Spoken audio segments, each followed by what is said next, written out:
We track storms to alert you first. This is KIMT Storm Team 3, weather coverage you can count on.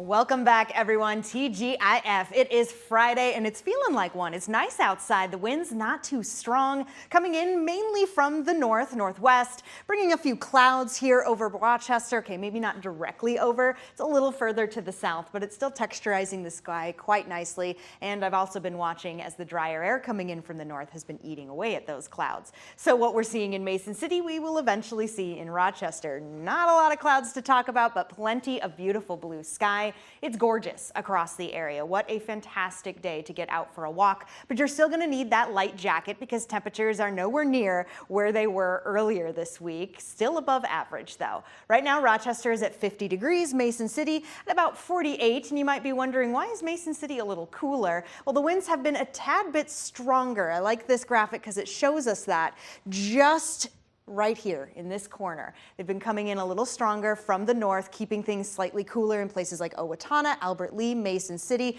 So it's allowed Rochester, Charles City to jump ahead by just a couple degrees. But as these winds continue to gently just get a little and a little less, we'll start to see these temperatures even out even more so. It still is going to be beautiful though here over the next several hours. I mentioned going for a walk. I didn't mention biking, but that's also a fantastic idea. Once again, you're probably going to need a little bit of that light overcoat, maybe even just like a longer shirt, just to keep yourself a little warm as you're going off in those cooler winds. Cooler when you compare it to summertime, we'll say.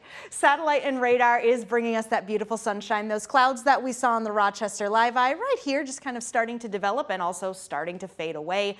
I'm more so paying attention to the clouds further to the north because eventually these will be making their way into our area. The thing is, it's going to wait until after most of us are asleep.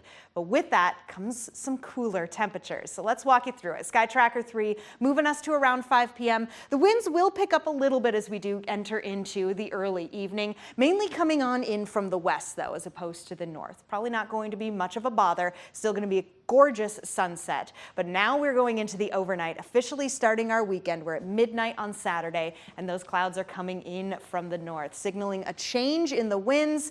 And by the time a lot of us are waking up on Saturday, 6, 7, 8 a.m., we could even see a few sprinkles as well as a few flurries. Most of this activity will be staying in the clouds, but I think it gives you a good idea where this cooler temperature, where these cooler winds are coming from. From the north, temperatures will be limited to the upper 40s here on our Saturday, and it's going to be breezy, so a lot less comfortable out there. But then temperatures take an even bigger dip as we get into St. Patrick's Day Sunday, only leveling off in the mid to upper 30s. Mind you, this is a little closer to where we should be this time of the year.